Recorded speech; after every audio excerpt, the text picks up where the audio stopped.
Assalamu alaikum dear students, welcome back and let us discuss the problems of second part of this chapter, that is waves. So let us start.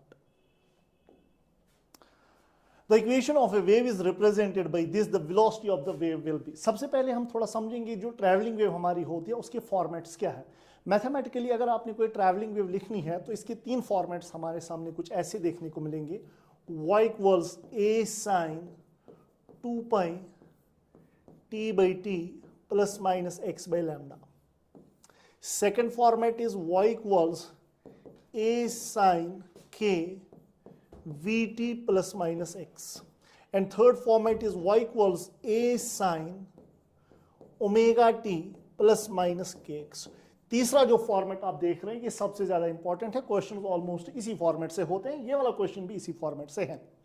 तो लेकिन सबसे पहले ये travelling wave का mathematical expression है, वह आपको देगा कि ट्रैवलिंग वेव में पार्टिकल का डिस्प्लेसमेंट किसी भी टाइम पे और किसी भी पोजीशन पे क्या होगा. ओमेगा एंगुलर फ्रीक्वेंसी एंड के को हम कहते हैं एंगुलर वेव नंबर, और ओमेगा जो हमारा होता है it is simply 2 pi F, और एंगुलर वेव नंबर के होता है बराबर 2 पाई बाय लैम्डा. जब भी आपको वेव की वेलोसिटी निकालनी होगी, वेव की वेलोसिटी या तो होती है बराबर लैम्डा इंटू एफ या तो होती है बराबर ओमेगा बाई के. This is the velocity of the wave, omega by के. अगर आपको यानी टाइम टर्म का कोफिशिएंट और पोजीशन टर्म का कोफिशिएंट अगर हम इनका रेशो करेंगे, will get the velocity of the wave. तो यहाँ पे वेव की वेलोसिटी अगर हम देखेंगे इसको थर्ड फॉर्मेट के साथ कंपेयर कर सकते हैं. ओमेगा आपका 100 है यहाँ पे, यानी ओमेगा आपका 100 है और के जो आपका है दैट इज 1/10 के बराबर. Now simply we have to find the velocity of the wave. So wave की velocity जो हमारी होती है that is omega by k.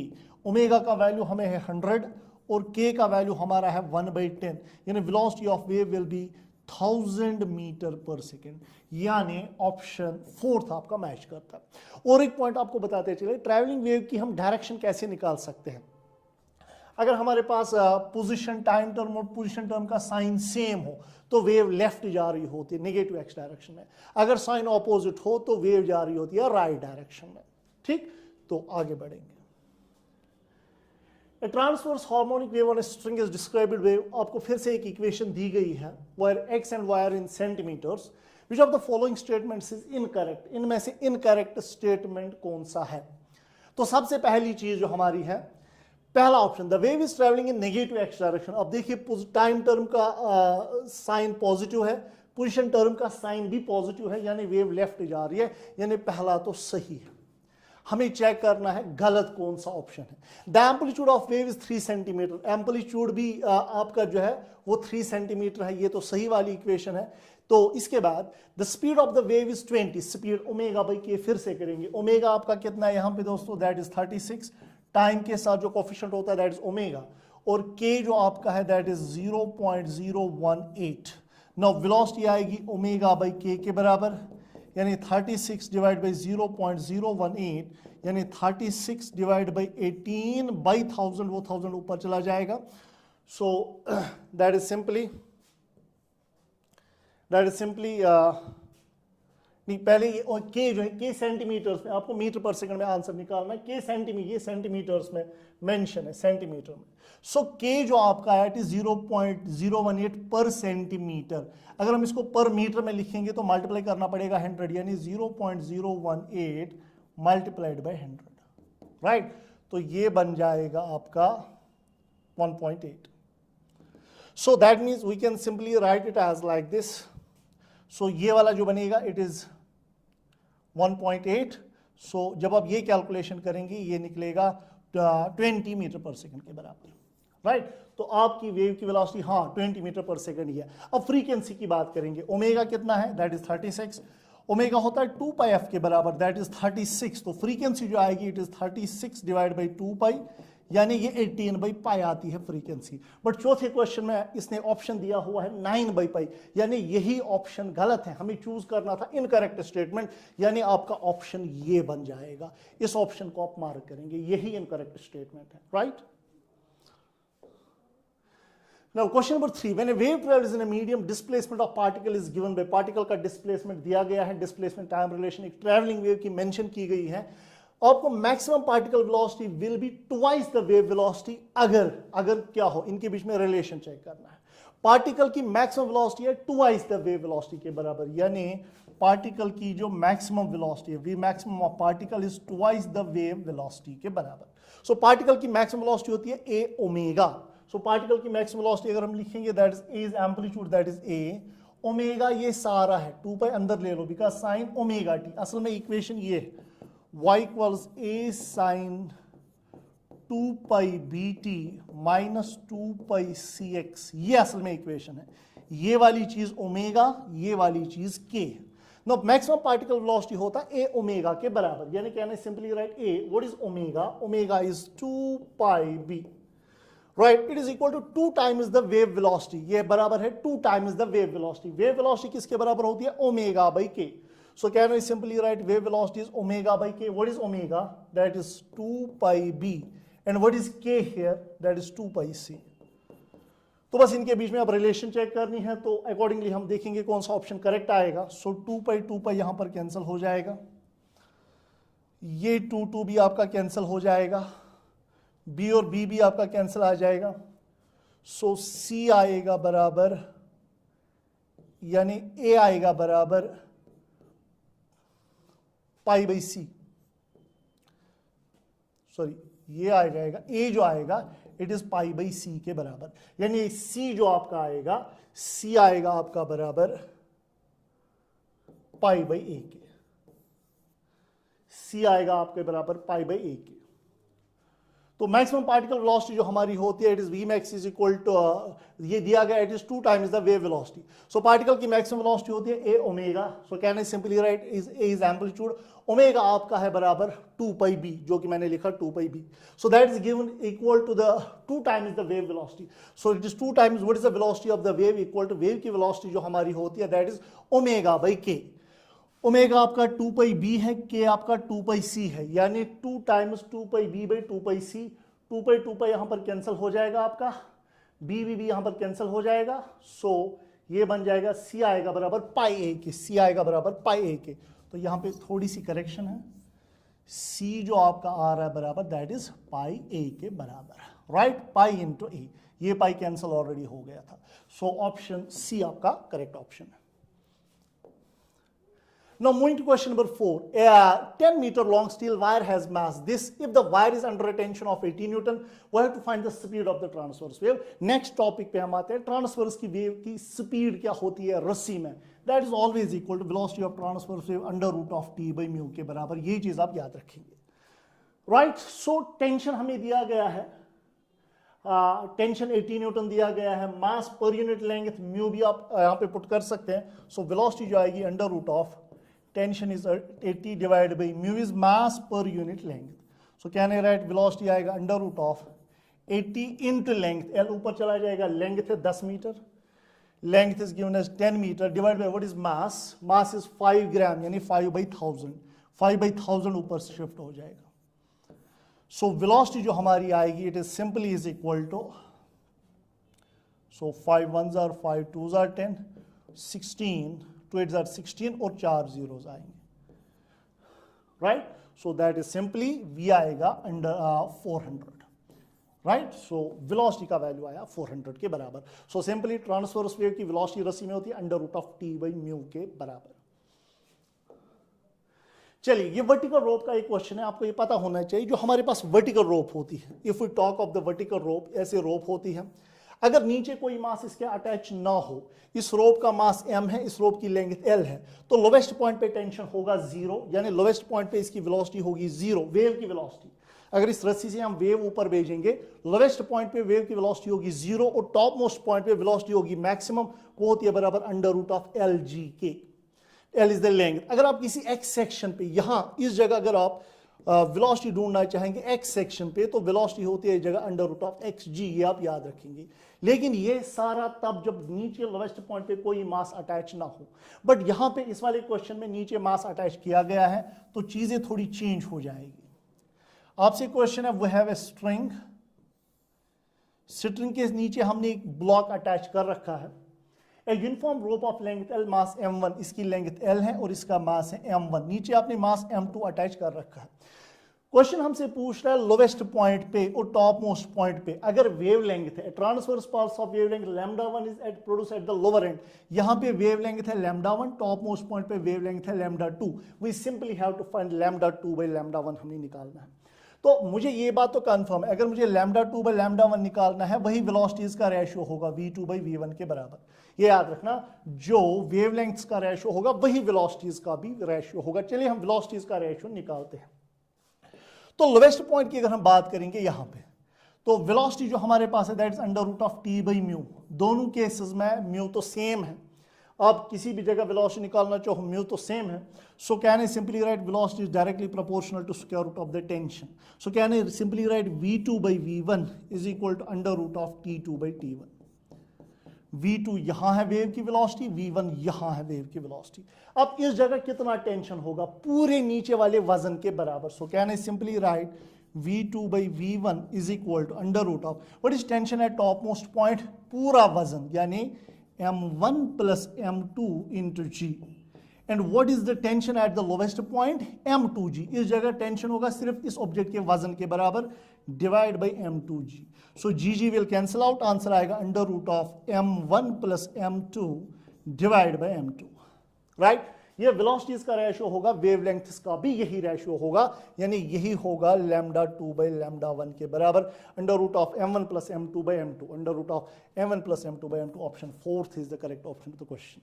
Now moving to the next part, Newton formula. अगर हम साउंड की बात करेंगे, साउंड की फॉर्मूला जो है हमारे पास gamma P by rho, velocity जो हमारा होता है that is gamma P by rho. और अगर आप ये बात समझते हैं कि एचटीपी पे हमें पता है कि साउंड की जो वेलोसिटी होती है that is always equal to 280 metre per second, इसको कैलकुलेट करने की जरूरत नहीं है, डायरेक्टली 280 को टिक मारेंगे। Now the ratio of velocity of the sound in hydrogen, hydrogen gas में साउंड की वेलोसिटी क्या होगी, गामा दिया है हाइड्रोजन का, हीलियम का भी गामा दिया गया है। हमें निकालना है साउंड की वेलोसिटी इन दो गैसेस में क्या होगी सेम टेम्परेचर पर। हम जानते हैं वेलोसिटी जो होता है, साउंड की वेलोसिटी होती है under root of gamma P by rho या under root of gamma R T by M. ये बात आप याद रखेंगे दोस्तों, यानी वेलोसिटी जो हमारी है इट इज कैन आई से it is directly proportional, temperature तो यहां सेम है, आर भी कांस्टेंट है, गामा सिर्फ अलग अलग है और मास अलग अलग होगा। Can I simply write velocity is directly proportional to gamma by M. So now can we find velocity in hydrogen by velocity in helium होगा बराबर under root of gamma of hydrogen by gamma of helium multiplied by mass का तो inverse ratio है, so mass of helium by mass of hydrogen. So put कर लीजिए दोस्तों values, तो ये आएगा under root of what is gamma hydrogen 7/5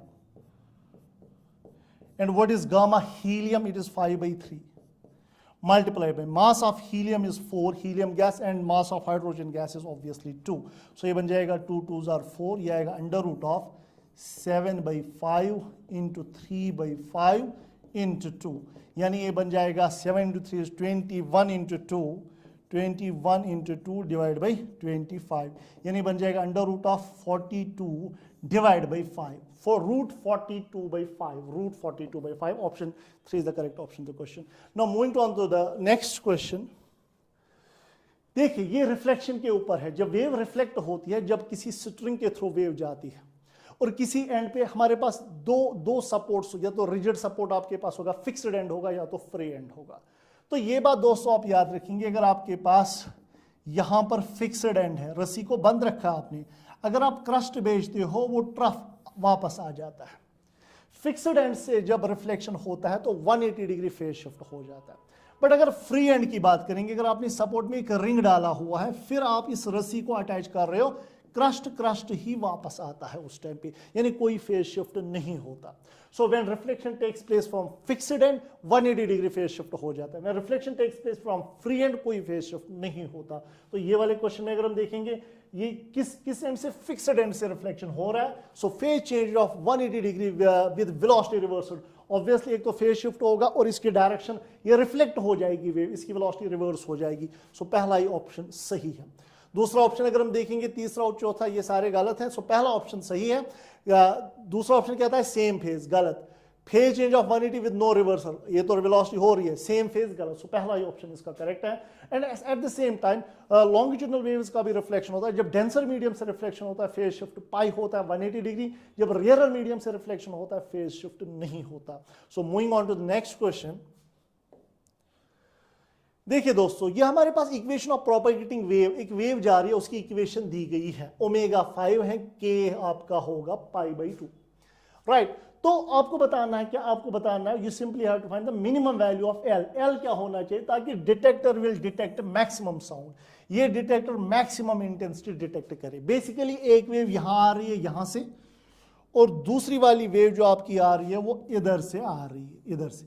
इन दो वेव्स का इंटरफेरेंस हो जाता है, फिर वहां पे मैक्सिमम इंटेंसिटी आती है। हमें पता है for constructive interference, for maximum intensity path difference होता है एन लैम्डा के बराबर, path difference is an lambda. तो चूंकि हमसे पूछ रहा मिनिमम वैल्यू ऑफ एल आपको बताना है, पाथ डिफरेंस यहां पे अगर हम देखेंगे इधर से 12 चली है वेव, इधर से एल चली, सो what is path difference 12 minus L.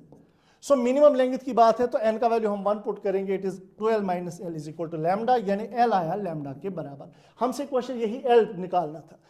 अब एल आया लैम्डा के बराबर, तो यहां से हम निकालेंगे लैम्डा कितना है, तो यहां पे ये के है, एक्स ऊपर होना चाहिए, सो के का वैल्यू जो है दैट इज π/2, और के आपका होता है 2π lambda, so that is π/2, pi cancel होगा, लैम्डा का वैल्यू आएगा 4, यानी लैम्डा जो है it is 4 meter. L lambda 4 आया, उसका मतलब एल भी 4 ही है, यानी एल 4 मीटर है। आप ऐसे कई क्वेश्चंस देखोगे जहां पे आपको ऐसा देखने को मिलेगा, एक वेव जा रही होगी ऊपर से, दूसरी जा रही होगी नीचे से, ये एल एल एल, ये एल, यहां पे डिस्ट्रक्टिव इंटरफेरेंस होने के लिए बताओ एल कितना होना चाहिए, तो आप क्या करेंगे, आप पाथ डिफरेंस लिखेंगे।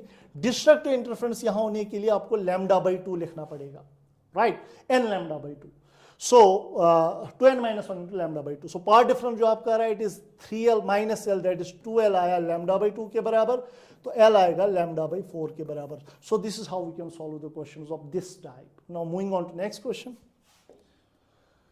To superimposing waves are represented by, दो वेव्स आपको दी गई है, आपको मैक्सिमम और मिनिमम इंटेंसिटीज का रेशियो निकालना है। तो मेक श्योर मैक्सिमम इंटेंसिटी और मिनिमम इंटेंसिटी का जो रेशियो होता है वेव्स में, आप कभी भूलेंगे नहीं, होता बराबर a + b divide by a - b का होल स्क्वायर। ये आप रट लो, याद कर लो।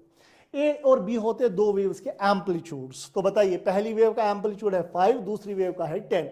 सो what is I max by I minimum? 5 + 10 divide by 5 - 10 का whole square. So simply it comes equal to 5 + 10 हुआ 15 डिवाइड बाई 5 - 10 हुआ 5 का होल स्क्वायर, राइट। क्योंकि यहाँ -5 है, माइनस का स्क्वायर फिर प्लस ही आना है।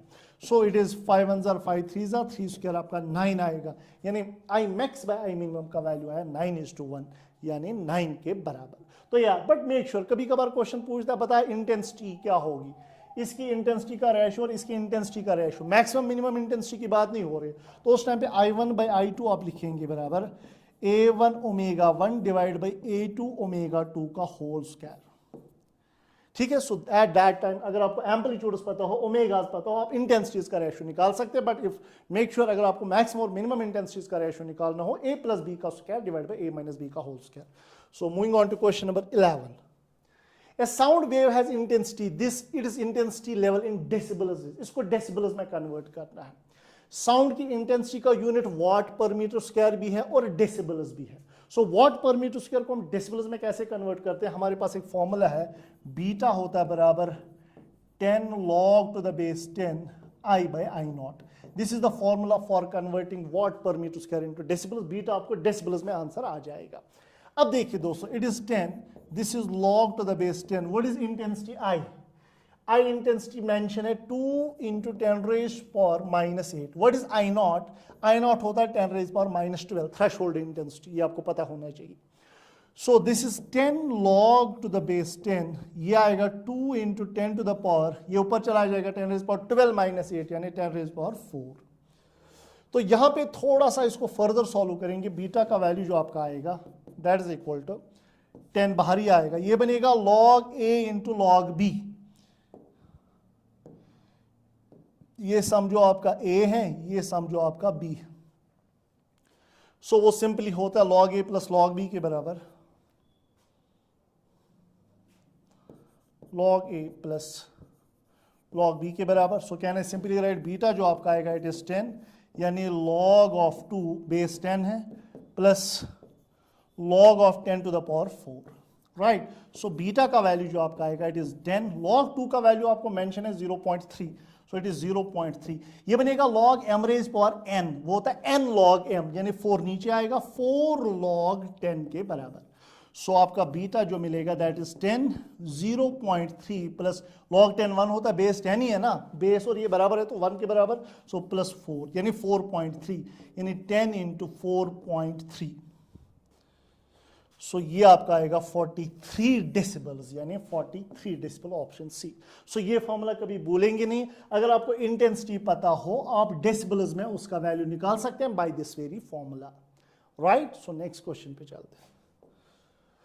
बराबर इसी कॉन्सेप्ट पे और एक क्वेश्चन है, बड़ा important question. How many more intense is 60 dB, कितना ज्यादा इंटेंस है एज कंपेयर टू 30 dB. यानी I have to find suppose ये वाली इंटेंसिटी है कुछ और ये वाली इंटेंसिटी है कुछ, राइट. मुझे इनका रेशियो, इंटेंसिटीज का रेशियो निकालना है. सो अगर मैं इनको सब्ट्रैक्ट करूंगा सो मुझे मिलेगा 60 माइनस 30. पहले 60 dB को अगर मैं देखूंगा ये किसके बराबर होता है, 10 log of I by I naught minus 30 dB को मैं क्या लिखूंगा, 10 log of I dash by I naught के बराबर. सो 60 माइनस 30 आपका 30 आया. Actually I have to find I by I dash या I डैश बाई I. मुझे बताना है I और I, अगर इसकी इंटेंसिटी I है, इसकी इंटेंसिटी I डैश है, मुझे बताना है कि इनका रिलेशन क्या है, इनका रेशियो कितना है. रेशियो हमें निकालना, how many more times it is intense. So ये आएगा बराबर 10 बाहर आएगा, ये मिलेगा आपको log of I by I naught divide by I dash by I naught. So I naught cancel होगा, 30 आएगा, 0 0 कैंसिल होगा. So this is equal to 3 is equal to log to the base 10 I by I dash. ठीक है, तो log इधर चला जाएगा, ये 10 रेज, बिकॉज बेस 10 है, ये बन जाएगा 10 रेज पावर 3 आएगा I बाई I डैश, यानी 1000 is equal to I by I dash. यानी I जो है it is 1000 times I dash. इसकी इंटेंसिटी है 1000 times as compare to the intensity of the second sound, यानी I आया 1000 times I dash, यानी 1000, यानी option first is the correct option. So आज के बाद याद रखना, जब भी इस टाइप का क्वेश्चन हो, ये साउंड इससे कितना ज्यादा इंटेंस है, डीबीज में दिया, उनको सब्ट्रैक्ट कर लो, खेल खत्म, आपका क्वेश्चन हो जाएगा सॉल्व.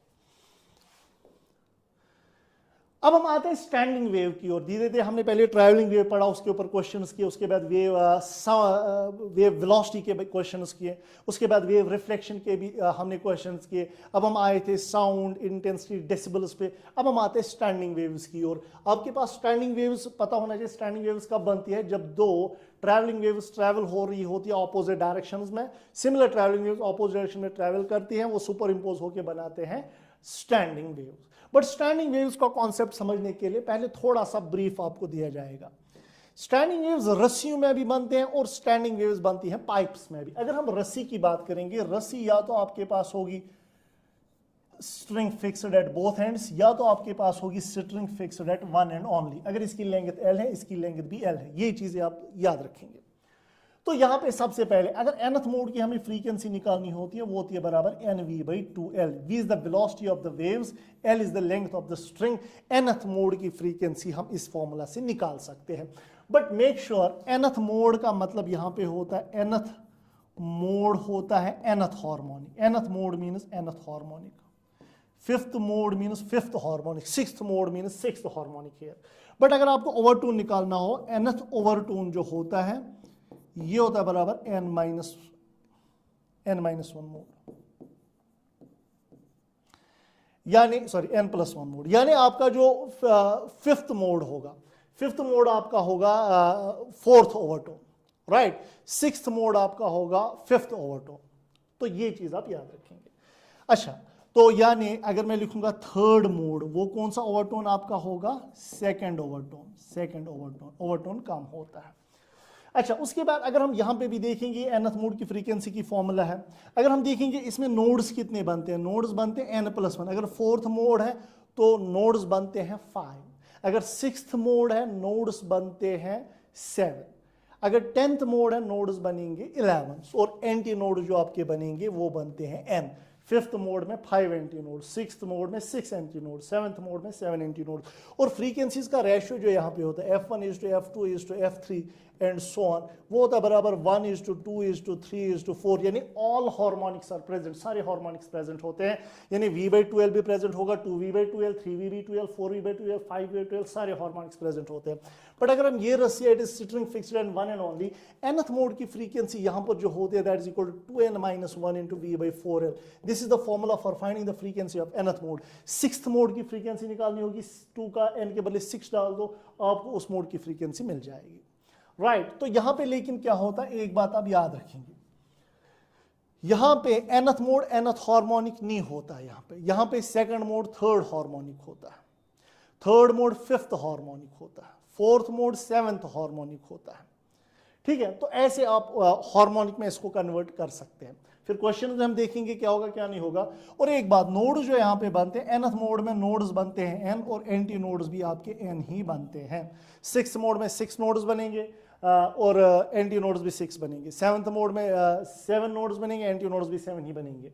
और यहाँ पर फ्रीक्वेंसीज का जो रेशियो होता है f1:f2:f3 that is equal to 1:3:5 so on, यानी ऑड हार्मोनिक्स यहाँ प्रेजेंट होते हैं, odd harmonics present. Right, pipes में भी बराबर यही है, यही फॉर्मूला यूज करेंगे किसके लिए, pipes open and both and, जो पाइप दोनों एंड से ओपन होगी, जो दोनों एंड से ओपन होगी। और ये वाली हम यूज करेंगे, ये वाली formula pipe fix open at one and and close eight one and, उसके लिए nth मोड की फ्रीक्वेंसी ये फॉर्मूला से आप निकाल सकते हैं। राइट तो ये चीज हम सीखेंगे। फिलहाल मैंने इन फॉर्मूलाज की बात करी, ये आप ओपन पाइप के लिए यूज कर सकते हैं, वो क्लोज पाइप के लिए यूज कर सकते हैं, ये आप string fixed at both ends के लिए यही यूज कर सकते हैं, string fixed eight one end only के लिए भी आप ये फॉर्मूला यूज कर सकते हैं। बट यहाँ उल्टा होता नोड्स और एंटी नोड्स में, वो तो आपने पढ़ा ही होगा, हम आगे फिलहाल क्वेश्चन उसको डिस्कस करें। नाउ स्ट्रिंग, आपके पास एक स्ट्रिंग है जिसकी मास डेंसिटी दी गई है, linear mass density. Right, is vibrating according to the equation, एक इक्वेशन दी गई है, x सेंटीमीटर्स में बताया गया। आपको निकालना है टेंशन क्या होगा रस्सी में। हमें पता है velocity is equal to under root of T by mu के बराबर, ये फॉर्मूला तो हम जानते हैं, velocity is equal to under root of T by mu, यानी स्क्वायरिंग कर लो, वी स्क्वायर आएगा टी बाई म्यू, यानी टेंशन आएगा वी स्क्वायर इंटू म्यू। सबसे पहले हमने वेलोसिटी निकालनी है जो हमें जरूरत पड़ेगी, क्योंकि हम जानते हैं वेलोसिटी होता है ओमेगा बाई के बराबर। ओमेगा आपका है 120 पाई, के जो है याद रहे के आपका है 2 पाई बाई 5, लेकिन ये के जो है ये दिया है सेंटीमीटर्स में, पर सेंटीमीटर, के है 2 पाई बाई 5 पर सेंटीमीटर, वो have to convert this into metres. तो बिकॉज ऐसा में आंसर है तो मल्टीप्लाई करना पड़ेगा आपको 100, सो ये बनेगा 5 1 5 20, यानी के आपका आया 40 पाई के बराबर। अब जरा वेलोसिटी निकाल लीजिए, वेलोसिटी हमारी होती है ओमेगा बाई के बराबर, ओमेगा का वैल्यू है 120 पाई, के है 40 पाई के बराबर, पाई पाई कैंसिल होगा, 0 0 कैंसिल, यानी ये 3, वेलोसिटी आपकी 3 बन गई। पुट कर लीजिए यहाँ value, you will get the value of tension. So tension का वैल्यू आपका आएगा वी स्क्वायर यानी 3 स्क्वायर, म्यू है mass density, mass per unit length of the string, mass is 4 ग्राम पर सेंटीमीटर, सो इट इज 4 ग्राम को किलोग्राम में convert करेंगे, यानी 10⁻³ मल्टीप्लाई होगा, डिवाइड बाई नीचे सेंटीमीटर है, इसको मीटर में कन्वर्ट करेंगे तो 10⁻² मल्टीप्लाई होगा। तो टेंशन का वैल्यू आएगा 9 into 4 into 10⁻⁻1, यानी 36/10, यानी 3.6। आपका जो टेंशन का वैल्यू आया वो आया 3.6 newton. So this is how things work. Now moving on to next question, the equation of vibrating string fixed at both ends, दोनों एंड से रस्सी बंद हुई है, इट इज थर्ड हार्मोनिक में ये काम कर रही है। Third harmonic means third mode, string fixed at both ends, third harmonic means third mode, right. So third harmonic means third mode, यानी n का वैल्यू आपका जो है वो 3 दिया गया है। तो इक्वेशन दी है उस टाइम पे, स्टैंडिंग वेव इक्वेशन आपको दी गई है, आपको रस्सी की लेंथ निकालनी है। सबसे पहले मैं आपको बताऊं स्टैंडिंग वेव इक्वेशन इस फॉर्मेट में होती है, 2a sin kx cos omega t, ये स्टैंडिंग वेव फॉर्मेट है। या कभी ये cos हो सकता है, ये sin, या कभी ये दोनों sin हो सकते हैं, कभी दोनों cos हो सकते हैं, it hardly matters for it. तो ये स्टैंडिंग वेव है। तो यहां पे अगर हम देखेंगे it is standing wave equation. अब हमसे क्वेश्चन पूछना, आप बताइए स्ट्रिंग की लेंथ क्या है। बट सबसे पहले अगर आपने string fixed at both and पढ़ा हो, इसमें क्या होता है, यहाँ पे ऐसे ऐसी स्टैंडिंग वेव्स बनती हैं। सो आपने पढ़ा होगा होल लेंथ जो होती है वो डिवाइड होती है n λ/2 हिस्सों में, ये याद रखेंगे आप। होल लेंथ यहां से यहां तक λ/2 दूरी होती है, ये दूरी λ/2, ये दूरी λ/2, ये नोड्स कहलाते हैं। थोड़ा सा यहाँ पे आपको बोल दूं, ये नोड्स हैं, ये नोड्स हैं, these are nodes, these are anti nodes. दो नोड्स के बीच में दूरी होती है λ/2, λ/2, λ/2। सो होल लेंथ जो हमारी रस्सी की है that is divided into n λ/2। ठीक है, तो whole length has been divided into n λ/2। तो इसके बाद हमसे क्वेश्चन पूछ रहा, बताइए हमें अब निकाल लिया रस्सी की लेंथ क्या होगी। तो l का वैल्यू आएगा, n क्या है, इट इज 3 डिवाइड बाई 2। अब लैम्डा का वैल्यू कहां से निकलेगा, यहां से। x के साथ k होता है, आप देख लीजिए x के साथ k होता है, तो k का वैल्यू आपको कितना दिया गया है, 2 पाई के बराबर।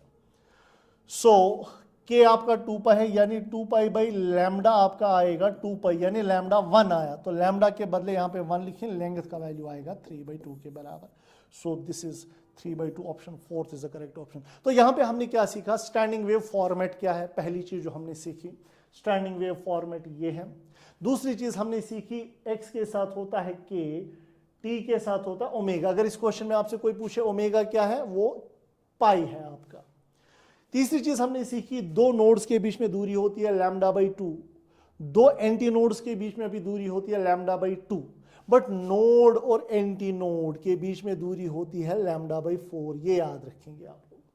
अगर आपसे क्वेश्चन यही पूछता what is distance between node and anti node, λ/4, तो लैम्डा का वैल्यू हमने 1 निकाला हुआ है यहां पे, ठीक है, यानी 1/4। अगर आपसे क्वेश्चन पूछता बता दो नोड्स के बीच में कितनी दूरी है, λ/2, सो लैम्डा 1 आया था, λ/2 यानी 1/2। सो this is how things work.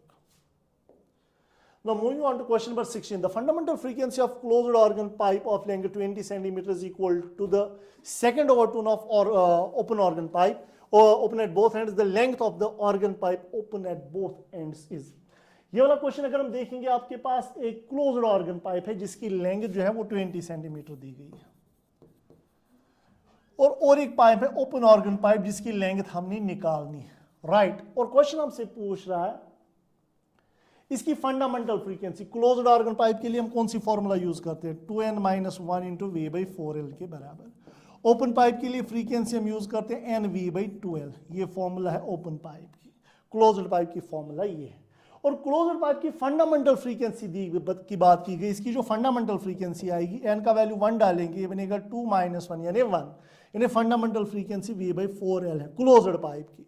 Fundamental frequency ये है। और इसकी ओपन पाइप की सेकंड ओवरटोन का मतलब होता है थर्ड मोड, यानी इसमें n का वैल्यू है 3, तो इसकी इस मोड की फ्रीक्वेंसी कितनी आएगी, 3v/12। क्वेश्चन हमें बता रहा है क्लोज्ड पाइप की फंडामेंटल फ्रीक्वेंसी बराबर है ओपन पाइप के सेकंड ओवरटोन के। ओपन पाइप की फॉर्मूला ये, second overtone means n is equal to 3, तो फ्रीक्वेंसी की फॉर्मूला आई 3v/12। क्वेश्चन बता रहा है ये दोनों बराबर है फ्रीक्वेंसीज, आपको ये वाली लेंथ निकालनी है। सपोज ये l डैश है, ये वाली लेंथ मेंशन है, यानी v/4l दिया गया है 3v/2l डैश के। सो v आपका कैंसिल होगा, राइट, तो 2l डैश आपका आएगा 12, ये 12l आएगा। सो l डैश आएगा 6l के बराबर। सो l डैश आएगा 6 और l कितनी ऑलरेडी 20 है, सो ये आपका आएगा 120 centimetre. So option 4 is the correct option. So question बड़ा सिंपल था, क्लोज्ड पाइप की फंडामेंटल फ्रीक्वेंसी बराबर है ओपन पाइप के सेकंड ओवरटोन के, तो आपको ओपन पाइप की लेंथ निकालनी थी। शाबाश। Now next question, the nearest harmonics of a tube closed at one end. Tube closed at one end means आप formula use करेंगे 2n-1 into v/4l की formula आप use करेंगे। This is the formula for frequency of the waves, standing waves which is closed at one end. Question हमें बता देते हैं nearest harmonics जो है उनके बीच में फ्रीक्वेंसी का इतना डिफरेंस है, आपको फंडामेंटल फ्रीक्वेंसी निकालनी। पहले बता फंडामेंटल फ्रीक्वेंसी कितनी होगी, what is fundamental frequency, that is equal to n के बदले आप 1 डालो, ये बनेगा 2-1 है कि नहीं, फंडामेंटल फ्रीक्वेंसी यानी फर्स्ट फ्रीक्वेंसी V/4L, हमें निकालना V/4L का वैल्यू इन शॉर्ट। अब आपको बता रहा है कि नियरेस्ट हार्मोनिक्स, यानी मान लो पहली बार, सपोज नियरेस्ट हार्मोनिक्स मीन्स दो फ्रीक्वेंसी, मान लो पहली बार मैं n दूंगा 2 और दूसरी बार 3 देंगे। जरा मुझे बताओ F2 किसके बराबर होगा? 2 2s are 4 - 1 यानी 3V/4L।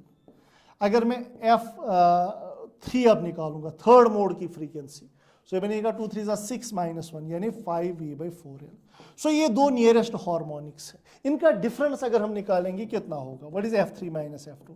5V/4L - 3V/4L यानी 2V/4L के बराबर। यानी डिफरेंस जो होता है ये हमेशा क्लोज्ड पाइप में दो नियरेस्ट हार्मोनिक्स का डिफरेंस होता है 2V/4L के बराबर। चूंकि F3 माइनस, अब नियरेस्ट हार्मोनिक्स का डिफरेंस दिया है 770 - 550, that is given as 2V/4L। V/4L ही तो मुझे निकालना है, यही तो हमें निकालना है, तो ये बन जाएगा 0, इट इज 2 220 डिवाइड बाई 2 आएगा V/4L, यानी क्लोज्ड पाइप की फंडामेंटल फ्रीक्वेंसी, यानी ये बन जाएगा 110, यानी V/4L 110 हर्ट्ज आएगा। सो हमेशा याद रखना, क्लोज्ड एंड पाइप आपके पास अगर होगी, दो नियरेस्ट हार्मोनिक्स के बीच में जो फ्रीक्वेंसी डिफरेंस होता है वो हमेशा होता है बराबर 2V/4L के बराबर। और अगर ओपन पाइप होगी उसमें कितना होगा? उसमें V/2L होता है नियरेस्ट फ्रीक्वेंसीज के बीच में डिफरेंस। सो क्लोज्ड पाइप में 2V/4L आता है नियरेस्ट जो फ्रीक्वेंसी होगी उनका डिफरेंस, और ओपन पाइप में जो नियरेस्ट फ्रीक्वेंसी डिफरेंस होगी वो होता है बराबर V/2L के। मे बी ऐसा भी क्वेश्चन आपको देखने को मिले। Now moving on to question number 18, the third overtone of a closed pipe. फिर से क्लोज्ड पाइप की बात करी गई है, ये क्लोज्ड पाइप आपके पास है। फ्रीक्वेंसी की फॉर्मूला फिर से मैं लिखूंगा 2n - 1 × V/4L, ये क्लोज्ड पाइप। ओपन पाइप की भी बात है, ओपन पाइप की फॉर्मूला आपके पास होती है NV/2L। अब जिक्र किया गया है third overtone. Third overtone means कौन सा मोड हो गया? फोर्थ मोड, यानी n इसमें फोर्थ है। जरा उसकी फ्रीक्वेंसी निकालेंगे, 2 4s are 8 - 1 यानी 7V/4L, ये इसकी फ्रीक्वेंसी, इस पाइप की फ्रीक्वेंसी। अब ओपन पाइप में, हाँ ये क्वेश्चन है, third overtone of close pipe is equal to second harmonic. Second harmonic means second mode in open pipes, यानी n इज इक्वल टू 2 दिया गया, तो इसकी फ्रीक्वेंसी किसके बराबर है? 2V/2L के बराबर। हमसे क्वेश्चन पूछ रहा है रेशियो ऑफ लेंथ बताओ। सपोज इसकी लेंथ है, it is length of closed pipe, it is length of open pipe. हमें इनका ये दोनों फ्रीक्वेंसी सेम दी गई है, यानी क्लोज्ड पाइप के थर्ड ओवरटोन की फ्रीक्वेंसी और ओपन पाइप के सेकंड हार्मोनिक की फ्रीक्वेंसी सेम दी गई है, यानी इनको इक्वेट कर लेते हैं। 7V/4LC बराबर है 2V/2LO के। हमें लेंथ का रेशियो निकालना है, तो VV यहां पर कैंसिल होगा, 2 2 कैंसिल होगा, तो ये बनेगा 7/4 आएगा LC/LO, length of closed pipe by length of open pipe, यानी option first is the correct option to question. Now question number 19, the number of possible natural oscillations of air column in a pipe closed at one end, pipe एक and से बंद है। फिर से formula कौन सी use होगी? 2n - 1 × V/4L के बराबर। लेंथ ऑफ पाइप दिया गया है, हमें बताना कितने हार्मोनिक्स होंगे, कितने ट्यून्स होंगे, कितनी ऑसिलेशंस होंगी 1250 फ्रीक्वेंसी से बिलो। सपोज मैं मान लो थर्ड मोड की फ्रीक्वेंसी, लेट अस सपोज हम थर्ड मोड की फ्रीक्वेंसी निकालेंगे, तो बन जाएगा थर्ड मोड। सपोज अगर n का वैल्यू 3 है, सो ये बन जाएगा 2 3s are 6 - 1 यानी 5V/4L, यानी थर्ड मोड की फ्रीक्वेंसी बनेगी 5, वेलोसिटी बताया गया है 340 divide by 4, what is length of the pipe? 85 centimetre, यानी 85/100, ये वैल्यू आपका आ जाएगा। तो यहां पर जब आप ये कैलकुलेशन करेंगे ये बहुत ही कम वैल्यू आपका होगा, ये ज्यादा वैल्यू नहीं होगा, ये सिंपल सा छोटा सा वैल्यू। चलो अगर हम V/4L ही पहले निकालेंगे सिंपली, अगर मैं V/4L निकालूंगा, V कितना है? 340 डिवाइड बाई 4, लेंथ कितना? 85 सेंटीमीटर, 85/100, 100 ऊपर चला जाएगा। सो फंडामेंटल फ्रीक्वेंसी हम निकाल रहे हैं, तो V/4L अगर मैं यहाँ पे निकाल रहा हूँ तो इसका वैल्यू आपका जाएगा, it is 4 × 1 4 × 25, so 5 5s are 25, 5 1s are 5, 5 7s are 35, so 17 × 20, 0 5 2s are 10, यानी ये 100 आता है। V/4L का वैल्यू आपका 100 आया। अब अगर n का वैल्यू देते जाओ, लेकिन 12 से 50 को आप क्रॉस नहीं कर सकते हैं फ्रीक्वेंसी। अगर n का वैल्यू मैं 5 दूंगा सपोज, तो ये क्या बन जाएगा 2 × 5 और 10 - 1 यानी 9। 9 × 100 V/4L 100 या 900 यानी 12 से 50 से कम। सो अब अगर मैं n का वैल्यू दूंगा 6, 2 6 कितना हुआ 12 -1 यानी 11 V/4L यानी 11 × 100 यानी 1100, वो भी अभी 1250 से कम है। अब अगर मैं दूंगा n का वैल्यू 7, 2 7 14 - 1 1300, वो तो इससे ज्यादा हो गया, तो n आप 6 तक ही दे सकते हैं। 6 से ज्यादा अगर n का वैल्यू दोगे फ्रीक्वेंसी 12 से 50 को क्रॉस करती है। हमें बताना 12 से 50 तक कितने आप n दे सकते हैं, 6। सो 6 ऑसिलेशंस यानी n का वैल्यू जो आपका आएगा that is 6 obviously. Now An organ pipe open at both ends has fundamental frequency f in ear। एक पाइप है आपके पास, ये दोनों एंड से ओपन है, इसकी फ्रीक्वेंसी दी गई है बराबर f के, इसकी फ्रीक्वेंसी है f। अच्छा, अब हम क्या करें, the pipe is dipped vertically in water, इस पाइप को पानी में हम डाल रहे हैं, ये मान लो पानी का कंटेनर है, हम क्या कर रहे हैं, हम पाइप को डाल रहे हैं इसके अंदर। चलो ठीक है, यही वाली पाइप हमने डाल दी जिसकी लेंथ L थी। पानी के अंदर इसका जो हिस्सा चला गया 1/4 पानी के अंदर है, यानी L/4 पानी के अंदर है, बाकी जो बचेगा 3L/4 वो पानी के बाहर होगा। अब ये क्लोज्ड पाइप बन गई। अब पानी के अंदर जो है वो तो खत्म हो गया, वो तो छोड़ो, ये वाली पाइप जो है ये क्लोज्ड पाइप बन गई, ये वाली, सिर्फ ये वाली पाइप, ये क्लोज्ड पाइप बन गई। अब पानी के अंदर वाला खेल तो खत्म हो गया, अब हमारे पास क्लोज्ड पाइप है और इसकी लेंथ है 3L/4। जरा बता इसकी फ्रीक्वेंसी कितनी होगी, नोटिस f'। अब ये क्लोज्ड पाइप बन गई, ये वाली पाइप क्लोज्ड बन गई, इसकी फ्रीक्वेंसी जो आपकी होगी दैट इज 2n - 1 × V/4L के बराबर। बट इसकी लेंथ कितनी है 3L/4। So what is f' equal to, fundamental frequency की बात हमें बतानी है। सो फंडामेंटल 2 × 1 इज 2 - 1 यानी V1 1 × V/3L यानी V/3L आपके इसकी नई फ्रीक्वेंसी बन गई। पहली जो फ्रीक्वेंसी थी वो हमारे पास इसके लिए फॉर्मूला थी NV/2L। So frequency was equal to n का वैल्यू 1 बिकॉज फंडामेंटल फ्रीक्वेंसी की बात हो रही थी। So frequency was V/2L। अब कितनी हो गई V/3L की हो गई। तो नई, अब इनका रेशियो अगर हम निकालेंगे, what is f'/f, it is V/3L divide by V/2L के बराबर। V जाएगा, ये बनेगा 2L/3L, LL गया, यानी आंसर आया 2/3, यानी f' इज 2/3f के बराबर। क्वेश्चन बड़ा ही सिंपल था। ओपन पाइप की फ्रीक्वेंसी है f, fundamental frequency. Open pipe के लिए फॉर्मूला ये है, फंडामेंटल मींस n का वैल्यू 1, तो फंडामेंटल फ्रीक्वेंसी आई V/2L। अब इसको पानी में डाला, L/4 हिस्सा पानी के अंदर चला गया, 3L/4 बाहर है, तो अब ये क्लोज्ड पाइप बन गई। क्लोज्ड पाइप की फॉर्मूला ये लेंथ 3L/4, इसकी फ्रीक्वेंसी मैंने निकाली, वो ये आई f'। फिर इनका रेशियो किया, वहां से मुझे नई फंडामेंटल फ्रीक्वेंसी मिली क्लोज्ड पाइप की in terms of fundamental frequency of the open pipe. Now moving on to next question. देखिए, आपके पास दो ओपन ऑर्गन पाइप्स है, फंडामेंटल फ्रीक्वेंसी है ν1 एंड ν2, इनको सीरीज में जोड़ा जा रहा है। आपको बतानी है नई पाइप जो बनेगी उसकी फंडामेंटल फ्रीक्वेंसी क्या होगी। सबसे पहले ओपन पाइप की बात हो रही है, तो ओपन पाइप के लिए अगर हम देखते हैं फंडामेंटल फ्रीक्वेंसी होती है NV/2L एंड फंडामेंटल फ्रीक्वेंसी होती है बराबर V/2L के। ये ओपन पाइप, दो पाइप्स हमारे पास है, तो दूसरे पाइप की फंडामेंटल फ्रीक्वेंसी कितनी होगी दोस्तों, it is V/,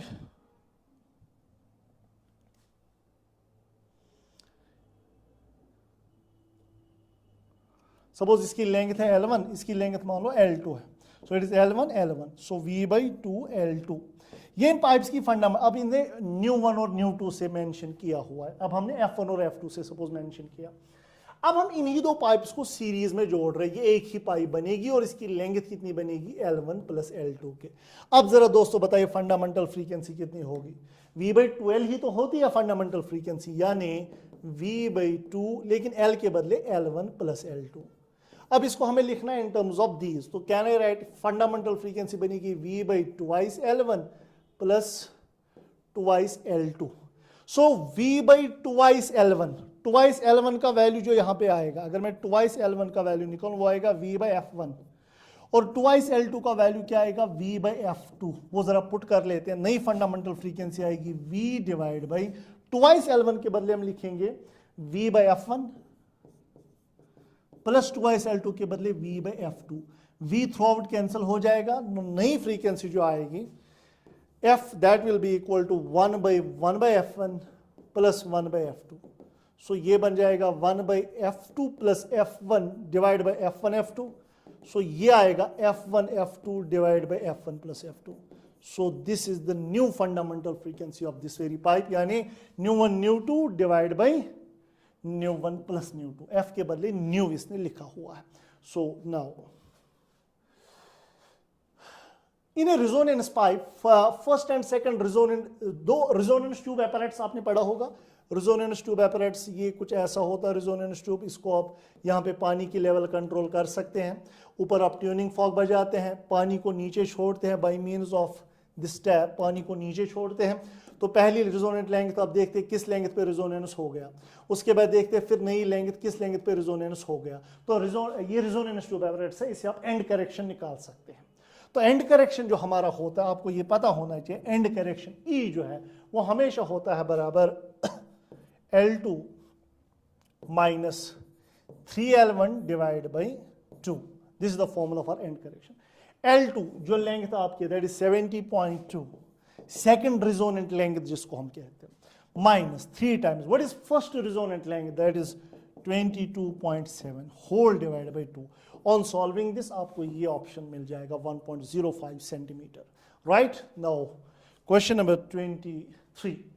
Fundamental frequency of sonometer wise is n if the length, tension and diameter of the wire are triplet. The new fundamental frequency will be. Sonometer आपके पास एक apparatus होता है, आपको पता होना चाहिए. सोनोमीटर में भी फ्रीक्वेंसी जो हमारे पास होती है वो होती है बराबर 1/2L under root of T by mu. ये आपको पता होना चाहिए. सो फ्रीक्वेंसी जो हमारी होती है that is simply 1/2L under root of T by mu होता है मास पर यूनिट लेंथ, यानी m/L, L ऊपर चला जाएगा. राइट सो मान लो ये इसकी वायर है, सोनोमीटर की ये वायर है, length L, area A. Right so frequency जो होगी that is 1/2L under root of T is tension, mass के बदले हम लिख सकते हैं volume into density. So can I write volume into density into L. So frequency जो आएगी it is 1/2L under root of T by volume होता है पाई आर स्क्वायर L के बराबर. इसका वॉल्यूम होगा पाई, अगर रेडियस R है पाई आर स्क्वायर L, ये सिलेंड्रिकल वायर होती है, पाई आर स्क्वायर L और मल्टीप्लाई में यहाँ पे L ही आएगा. L कैंसिल होगा. सो फ्रीक्वेंसी आएगी 1/2L और रेडियस रूट से बाहर आएगा, R भी इधर आएगा और अंदर बचेगा under root of T by pi. अब देखिए फ्रीक्वेंसी अब किस किस चीज पे डिपेंड करती है. अगर मैं लिखूंगा frequency is directly proportional to 1/LR and root T. ये फॉर्मूला पे याद रख सकते, बाकी सारा तो कांस्टेंट है, बाकी तो सारा कांस्टेंट है. तो यहां पे अगर हम देखेंगे फ्रीक्वेंसी इस पे डिपेंड करती है, तो that means can I simply right. अब क्वेश्चन हमसे पूछा, अब हम देखिए लेंथ, टेंशन और डायामीटर हम ये तीनों ट्रिपल कर रहे हैं और हमसे पूछा बताइए नई फंडामेंटल फ्रीक्वेंसी क्या होगी अगर पहली बार f थी. यानी can I simply right f1/f2 या f2/f1 आप निकाल सकते हैं. सो can I right what is f2/f1. f2 होगा L1/L2 into R1/R2 into root of T2/T1. Because frequency is directly proportional to tension, यानी f2 is T2 divided by T1. Frequency is inversely proportional to length, यानी f2/f1 आएगा L1/L2. Frequency is inversely proportional to radius या diameter, एक ही बात है. सो frequency f2/f1 आएगा R1/R2 के. अब देख लीजिए now L1 divide by what is L2, दूसरी बार लेंथ आपने ट्रिपल की यानी थ्राइस L1 प्लस रेडियस अगर इनिशियली इंट रेडियस अगर इनिशियली R1 है, दूसरी बार आपने क्या किया डायमीटर ट्रिपल किया यानी रेडियस ट्रिपल किया यानी 3 टाइम्स R1 इनटू दूसरी बार टेंशन कितना है 3 times T1 divide by tension है इनिशियली T1. तो हमें इन्हीं का रेशो निकालना था. सो f2/f1 जो आपका आएगा दैट इज L1 आपका कैंसिल हुआ, R1 कैंसिल, T1 कैंसिल हो गया. तो ये बन जाएगा f2/f1 आएगा √3 डिवाइड बाई 9 के बराबर.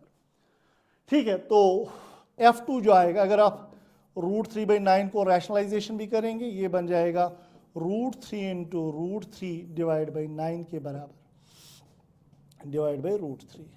तो ये बन जाएगा 3/9 √3. सो 3 1 जार 3 3 जार यानी 1/3√3 यानी f2 इंटू f1। सो f2 जो आएगा f2 आएगा 1/3√3 इंटू f1, राइट, यानी ऑप्शन 4 इज करेक्ट ऑप्शन। चलिए now question number 24। Two sounding bodies produce waves are out of the bodies situated very near to the ears of who will hear। ये beats के ऊपर question है। आपको पता होना चाहिए बीट्स कब बनती है। बीट्स अब बनती है जब हमारे पास दो वेव्स ट्रैवल हो रही होती है सेम डायरेक्शन में, उन्हें फ्रीक्वेंसी का डिफरेंस होता है तो बीट्स प्रोड्यूस होती है। और बीट फ्रीक्वेंसी भी आपने पढ़ी होगी, number of beats produced per second हमेशा होता है बराबर f1 माइनस f2। उनकी इंडिविजुअल फ्रीक्वेंसीज को अगर हम सब्ट्रैक्ट करेंगे तो बीट्स बनती है। एक सेकंड में कितनी बीट्स प्रोड्यूस होती है, that is equal to difference of the frequency. अगर एक फ्रीक्वेंसी है 100, दूसरी है 102, तो बीट्स कितनी एक सेकंड में प्रोड्यूस होंगी 2। डिफरेंस जो होता है इनका that is number of beats produced per second. तो पहले हम ये वेव की फ्रीक्वेंसी निकालेंगे, फिर इस वेव की फ्रीक्वेंसी, फिर हम निकालेंगे कितनी बीट्स प्रोड्यूस हुई। ये ω1 दिया गया है, this is ω1। So what is ω1 equal to, that is 400 pi, and what is ω2 equal to 404 pi. ये ओमेगा है, साइन के आगे ओमेगा होता है। सो ओमेगा होता है बराबर खुद 2 पाई f1 के। सो 2 पाई f1 आएगा बराबर 400 पाई के। सो पाई पाई कैंसिल होगा, f1 आपका आया 200, राइट, f1 आपका आया 200। नाउ अब अगर हमें f2 निकालना हो, ये बनेगा 2 पाई f2, ये आएगा 400 पाई, पाई पाई गया, f2 का वैल्यू आपका आया, ये 404 था, यानी 202। अब देखिए फ्रीक्वेंसीज का डिफरेंस कितना है, 2, इतनी बीट्स प्रोड्यूस होंगी, यानी 2 beats will be produced per second. ये फिलहाल ठीक लग रहा है। अब आपको निकालना है मैक्सिमम और मिनिमम इंटेंसिटीज का रेशियो भी। इससे पहले हम ऑलरेडी ये क्वेश्चन कर चुके हैं। I max by I minimum किसके बराबर होता है, I max by I minimum that is a plus B divide by a minus B का whole square. Now what is amplitude of first wave? 4. So 4 plus 3, 4, इस wave का amplitude 4 है, इस wave का एम्पलीट्यूड 3 है। So 4 plus 3 divide by 4 minus 3 का whole square. So that is 4 plus 3 हुआ 7 divide by 1 का होल स्क्वायर, यानी 49:1। तो देख लीजिए कौन सा ऑप्शन मैच कर रहा है। एक तो बीट्स कितनी प्रोड्यूस हुई, 2 बीट्स प्रोड्यूस हुई, बीट फ्रीक्वेंसी 2 आई, बीट्स 2 प्रोड्यूस हुई और इंटेंसिटी का रेशियो 49:1 आपका आ रहा है, यानी option second is the correct option to the question. ठीक है, ये हमने बीट्स का कॉन्सेप्ट यहां पे सीख लिया। देखिए, 2 tuning forks A and B are sounded together, 4 beats per second are heard, 4 beats बन रही है, right. The frequency of fork B is 384। आपके पास 2 ट्यूनिंग फॉक्स है। सपोज मैंने 2 ट्यूनिंग फॉक्स रखी, एक ये, दूसरा ये ए, ये बी। बी की फ्रीक्वेंसी दी गई है 384, ए की फ्रीक्वेंसी हमें पता नहीं है, तो ये नून ट्यूनिंग फॉक है और ये अननोन ट्यूनिंग फॉक है, ये unknown tuning. When one of the prongs of the fork A is filed and sounded with B, the beat frequency increase। आपको अननोन फ्रीक्वेंसी निकालनी है। ये बीट्स की बड़ी खास एप्लीकेशन है। इसको समझने के लिए थोड़ा सा पहले कॉन्सेप्ट आपको यहाँ पे दिया जाएगा। देखिए, आपके पास हमारे पास दो ट्यूनिंग फॉक्स होते हैं, राइट।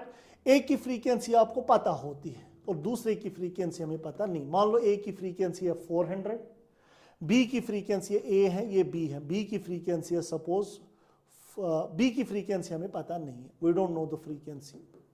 और बीट जो प्रोड्यूस हो रही है वो सपोज बीट्स प्रोड्यूस हो रही है 2 बीट्स। अब अननोन फ्रीक्वेंसी क्या हो सकती है, ये वाली अननोन फ्रीक्वेंसी, ये तो होगा 400 + 2 या 400 - 2, राइट। तो 400 + 2 आपकी अननोन फ्रीक्वेंसी होगी या होगी 400 - 2, यानी 402 या 398। अब दोनों में से एक आंसर है। इसके बाद हमारी क्या होती है, हमारी एक तो लोडिंग होती है और फाइलिंग होती है। अब सुनिए क्या होगा। लोडिंग में हम ट्यूनिंग फॉक को, किसी भी ट्यूनिंग फॉक को वैक्स ऐड करते हैं, उससे उसका मास बढ़ता है, फ्रीक्वेंसी घटती है। और फाइलिंग में हम मास रिमूव करते हैं ट्यूनिंग फॉक से, जिससे मास कम हो जाता है, फ्रीक्वेंसी बढ़ती है। अब एक टेक्निक है याद रखने के लिए कि अब कौन सा वाला इनमें से आंसर है, हायर वैल्यू आंसर है कि लोअर वैल्यू आंसर है, दोनों में से एक आंसर होगा। तो उसके लिए यहां पे एक कॉन्सेप्ट है, अगर हम वैक्सिंग या लोडिंग करेंगे, वैक्सिंग के टाइम पे क्या ये नून ट्यूनिंग फॉक की वैक्सिंग हो रही है कि अननोन ट्यूनिंग फॉक की, ये क्वेश्चन में मेंशन होगा, अननोन ट्यूनिंग फॉक। अगर नून ट्यूनिंग फॉग की हम वैक्सिंग कर रहे हैं और अगर फिर से अगर हम नून ट्यूनिंग फॉग की वैक्सिंग करें, फिर से हम इनको आपस में बजा रहे हैं, अगर बीट फ्रीक्वेंसी बढ़ती है, अगर बीट फ्रीक्वेंसी बढ़ती है तो हायर वैल्यू आंसर होगा, अगर बीट फ्रीक्वेंसी कम होती है तो लोअर वैल्यू आपका आंसर होगा इस क्वेश्चन का। ऑन द अदर हैंड, अगर आपने अननोन ट्यूनिंग फॉग की लोडिंग की हुई है, वैक्सिंग की है, अगर बीट फ्रीक्वेंसी बढ़ेगी तो उल्टा होता है, लोअर वैल्यू आंसर है, अगर बीट फ्रीक्वेंसी घटेगी तो हायर वैल्यू आंसर है। मतलब क्वेश्चन सुनिए, आपको क्वेश्चन किस टाइप का देखने को मिलेगा। क्वेश्चन होगा हमने दो ट्यूनिंग फॉक्स आपस में बजाए, एक की फ्रीक्वेंसी मान लो 400 है, दूसरे की पता नहीं है, बीट्स दो प्रोड्यूस हो रही है, तो आपके दिमाग में आंसर या तो 402 होगा या तो 398 होगा, दोनों में से एक वैल्यू आंसर होगा। अब दोनों में से कौन सा, वहां पे क्वेश्चन में मेंशन होगा। अब हम लोडिंग कर रहे हैं, हम वैक्सिंग कर रहे हैं, किसकी, हम नून ट्यूनिंग फॉग की वैक्सिंग कर रहे हैं, उसके बाद बीट फ्रीक्वेंसी बढ़ रही है, फिर से जब हम इनको बजाएंगे बीट फ्रीक्वेंसी बढ़ रही है, बताओ आंसर, तो हायर वैल्यू आंसर होगा। इसी तरह से फाइलिंग में उल्टा होता, इसका उल्टा होता, अगर आप फाइलिंग कर रहे हैं, फाइलिंग में क्या ये नून ट्यूनिंग फॉग की हो रही है या अननोन ट्यूनिंग फॉग की हो रही है? अगर नून ट्यूनिंग फॉग की हो रही है और फिर से बजाने के बाद अगर बीट फ्रीक्वेंसी बढ़ रही है तो लोअर वैल्यू, इसका उल्टा अब होगा, और अगर बीट फ्रीक्वेंसी कम हो रही है तो हायर वैल्यू आंसर होगा। और नीचे इस वाले का उल्टा, अगर बीट फ्रीक्वेंसी बढ़ रही है तो हायर वैल्यू आंसर है, अगर बीट फ्रीक्वेंसी कम हो रही है तो लोअर वैल्यू आंसर है। अब चलिए हम अब आते हैं क्वेश्चन की ओर। हमारा जो क्वेश्चन अभी इससे पहले जो था, वहां पे दो ट्यूनिंग फॉक्स थे, इसकी फ्रीक्वेंसी थी 384, इसकी फ्रीक्वेंसी पता नहीं थी और 4 बीट्स प्रोड्यूस हो रहे थे। तो मुझे बताइए, तो इसकी फ्रीक्वेंसी अब क्या क्या हो सकती है? या तो होगी 384 प्लस 4 या होगी 384 माइनस 4, यानी 388 या 380, दोनों में से एक आंसर हो सकता है, हायर वैल्यू या लोअर वैल्यू। चलिए, दोनों में से अब एक आंसर है। अब इसके बाद हम क्या करते हैं, one of the prongs of the fog A is filed, filing हम कर रहे हैं, और अननोन फॉग की फाइलिंग कर रहे हैं, अननोन फॉग की फाइलिंग कर रहे हैं, और बीट फ्रीक्वेंसी बढ़ रही है। अननोन फॉग की फाइलिंग कर रहे हैं और बीट फ्रीक्वेंसी बढ़ रही है। फाइलिंग हम कर रहे हैं अननोन फॉग की और बीट फ्रीक्वेंसी बढ़ रही है, तो कौन सा आंसर है? Higher value is the answer, यानी आपके सवाल का जवाब जो आएगा हायर वैल्यू 388। क्वेश्चन यही था, अननोन फ्रीक्वेंसी क्या थी, that is 388। So question number 25 भी आपको हो गया। ये बड़ा इंटरेस्टिंग और इंपॉर्टेंट क्वेश्चन है। Now 26, the sound waves of equal amplitude have frequency n-1, n और n+1। तीन फ्रीक्वेंसीज आप मिक्स अप हो रहे हैं, ये बीट्स बना रहे हैं। ये बात याद रखना, जब अगर दो फ्रीक्वेंसीज मिक्स होती तो कितनी बीट्स प्रोड्यूस होती है, उनका डिफरेंस। बट अगर तीन फ्रीक्वेंसीज मैच हो, तीन फ्रीक्वेंसीज मिल रही हैं, तो कितनी बीट्स प्रोड्यूस होगी, आप इनका डिफरेंस पहले निकालो। यानी अगर ये है n-1, ये है n और ये है n+1, पहले दो का डिफरेंस कितना है? शॉर्टकट में समझा रहा हूं, इन दो का डिफरेंस है 1, इन दो का डिफरेंस भी कितना है 1, इन दो का डिफरेंस कितना है 2, 1 1 2 का एलसीएम निकालो, that will give the number of beats produced per second. 1 1 2 का एलसीएम 2 होता तो कितनी बीट्स प्रोड्यूस होंगी? 2 beats will be produced per second, right. Now next question, beats के ऊपर ही और एक क्वेश्चन है। 41 फॉक्स, टोटल 41 फॉक्स हमारे पास है, बहुत सारे फॉक्स है, टोटल है 41, राइट। और so arranged that it produces 5 beats per second when sounded with its nearer fog। यानी इन दो को अगर आपस में हम बजाएंगे एक साथ तो बीट्स 4 प्रोड्यूस हो रहे हैं, यानी इनका फ्रीक्वेंसी डिफरेंस 4 है। इन दो का फ्रीक्वेंसी डिफरेंस 4 है, इन दो का फ्रीक्वेंसी डिफरेंस 4 है। दो नियरेस्ट हार्मोनिक्स के फॉक्स के बीच में फ्रीक्वेंसी डिफरेंस 4 बताया गया है।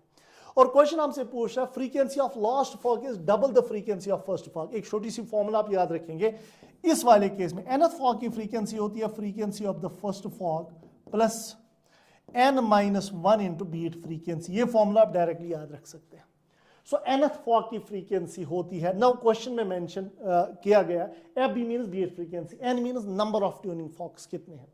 नाउ nth फॉग की अगर ये लास्ट फॉग की frequency of the last fork, last fork की फ्रीक्वेंसी बताई गई है is double the frequency of first fork. Now last fork frequency is 2 times the frequency of first fog, so it is frequency of first fog plus 41 fogs total में है, 41 minus 1 into what is beat frequency, दो के बीच में कितना frequency difference है 4 दिया गया है। so it is twice f minus f, ये बन जाएगा f frequency of first fog is equal to 40 minus 1 हुआ 40 into 4। सो 400, 4 4 आर 16, यानी फर्स्ट फॉग की फ्रीक्वेंसी जो आपकी आएगी that will be equal to 160. Last fork की फ्रीक्वेंसी होती है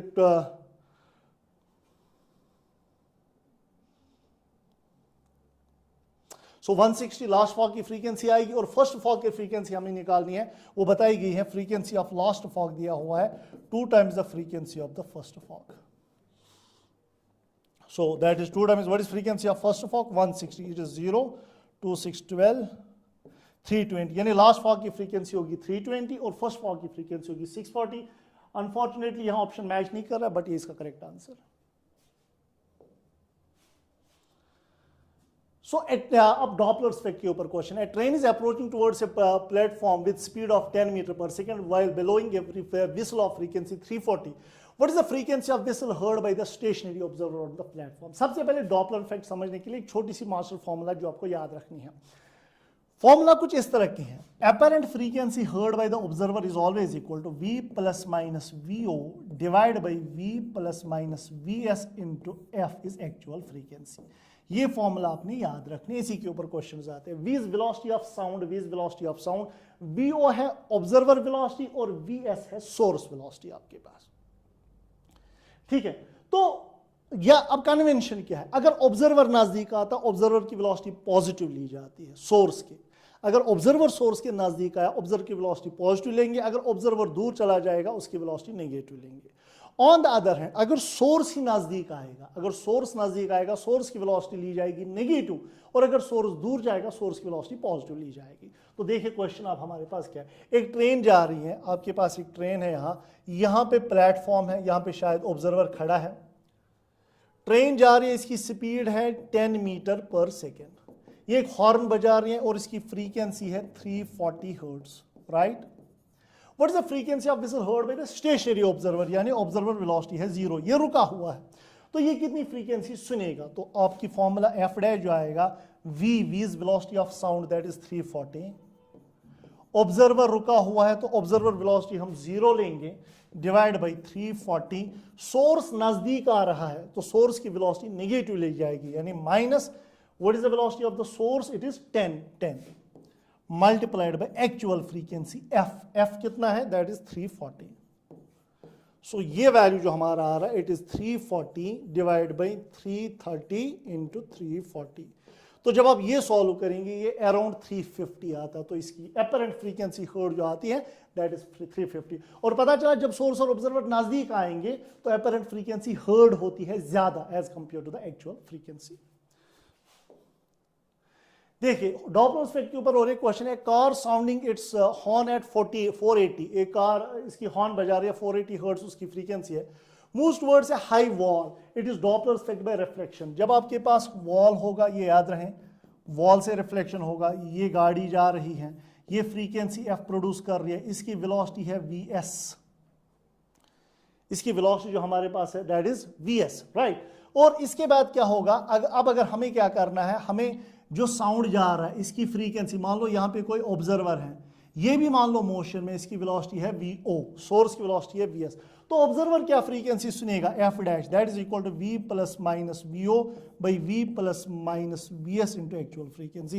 यानी रिफ्लेक्टेड साउंड की फ्रीक्वेंसी एफ डैश होगी जो ऑब्जर्वर सुनेगा. बट मेक श्योर ये चीज आप याद रखेंगे कि ये जो फॉर्मूला है ये आप याद यूज कर सकते हैं इसके लिए, बट अभी आपको VS और VO का पॉजिटिव और नेगेटिव लेना है. अगर सोर्स जा रहा है वॉल के नजदीक, ऑब्जर्वर के नजदीक की मैं बात नहीं कर रहा हूं, अगर सोर्स जा रहा है वॉल के नजदीक इसकी वेलोसिटी नेगेटिव ले लो, और अगर ये दूर जा रहा है इसकी वेलोसिटी पॉजिटिव ले लो. ऑब्जर्वर का उल्टा, अगर ऑब्जर्वर वॉल के नजदीक जा रहा है इसकी वेलोसिटी पॉजिटिव लो, अगर ऑब्जर्वर दूर जा रहा है वॉल से इसकी वेलोसिटी नेगेटिव ले लो. तो यहां पे आपका क्वेश्चन बस सिंपल हो गया. एफ डैश का वैल्यू जो आएगा it is V velocity of sound दिया गया है, speed of sound is 340. Observer मान लो रुका हुआ है यहां पे, observer velocity 0 divide by it is 340. Source नजदीक जा रहा है with a velocity of 20 metre per second, यानी 340 minus 20 into actual frequency. What is actual frequency, that is 480 hertz. Right. तो ये वाला वैल्यू जब आप सॉल्व करते हैं ये अराउंड ये सॉल्व कर लीजिए आप चार में, शायद ये वाला ऑप्शन मैच कर रहा है 540 हर्ट्ज का. राइट. तो आगे बढ़ते हैं. An observer moves towards a stationary source, एक ऑब्जर्वर स्टेशनरी सोर्स के नजदीक जा रहा है of sound with a velocity of 1/5 of the velocity of the sound, what is the percentage increase in the apparent frequency. हम पहले apparent frequency निकालेंगे, फिर से फॉर्मूला वही है, F dash is equal to V plus minus V O divide by V plus minus V S into actual frequency F. F dash जो आएगा, observer move कर रहा है टुवर्ड्स, ऑब्जर्वर ही मूव कर रहा है और सोर्स के नजदीक जा रहा है, तो ऑब्जर्वर वेलोसिटी पॉजिटिव ली जाएगी, so v plus V O divide by stationary source है तो source velocity 0 divide by V is velocity of sound into actual frequency F. तो बताइए एफ डैश किसके बराबर आएगा, v plus V O, v plus observer velocity है 1/5 of velocity of the sound, यानी sound की velocity divide by 5, right, divide में आएगा v into actual frequency f। So what is f dash equal to v, cancel होगा throughout, ये बनेगा 1 plus 1/5 into F, so 5 plus 1 यानी 6/5 f, f dash आया 6/5 f के बराबर। Now what is percentage increase in apparent frequency, percentage change हम कैसे निकालते हैं, f dash minus f divide by f into 100, this is percentage increase in apparent frequency. So what is f dash, can I simply write as f dash by f minus 1 multiplied by 100. So what is f dash by f, it is 6/5 minus 1 multiplied by 100. So ये बनेगा 6 minus 5 यानी 1/5 into 100 यानी 520, 20% will be the apparent percentage increase in the apparent frequency यानी 20% होगा। Now और एक question है आपके पास, एक two cars are moving in opposite directions, दो कार्स चल रही हैं, सपोज दिस इज कार 1, ये कार चल रही है, ये दूसरी कार चल रही है, दो कार चल रही है ऑपोजिट डायरेक्शन, यानी ये यहां जा रही है, ये यहां जा रही है, right, with speed 22 metre per second, और इसकी वाली स्पीड जो है it is 16.5 metre per second, right, ये ऑपोजिट डायरेक्शन में चल रही है। The driver of the first car blows a horn, ये हॉर्न ब्लो कर रहा है जिसकी फ्रीक्वेंसी है 400 हर्ट्ज। हमें क्वेश्चन पूछ रहा है find frequency heard by the driver, हमें इस ये वाला ड्राइवर क्या फ्रीक्वेंसी सुनेगा। सो this is observer, this is source, so what is apparent frequency heard, v plus minus vo divided by v plus minus vs multiplied by frequency f. What is the velocity of sound, that is given as 340. Observer ये है तो observer velocity के, observer नजदीक आ रहा तो plus लेंगे, plus 16.5 divide by v is 340, source नजदीक आ रहा तो नेगेटिव लेंगे इसकी वेलोसिटी और कितनी 22 and multiplied by actual frequency that is given as 400। So on solving this ये अराउंड 448 हर्ट्ज निकल आता है, this is apparent frequency heard by the listener. ठीक है, तो यहाँ पे आपका वेव्स भी कंप्लीट होता है। Thank you very much. और वेव्स और ऑसिलेशंस में जितने भी कॉन्सेप्ट्स थे उन सारे कॉन्सेप्ट से क्वेश्चंस कराए गए, उन सारे कॉन्सेप्ट्स को एक्सप्लेन कराया गया। तो असाइनमेंट जो आपका मिलेगा उस पर भी एक बार कंसंट्रेट कर लीजिए। तो थैंक यू वेरी मच, अल्लाह हाफिज़।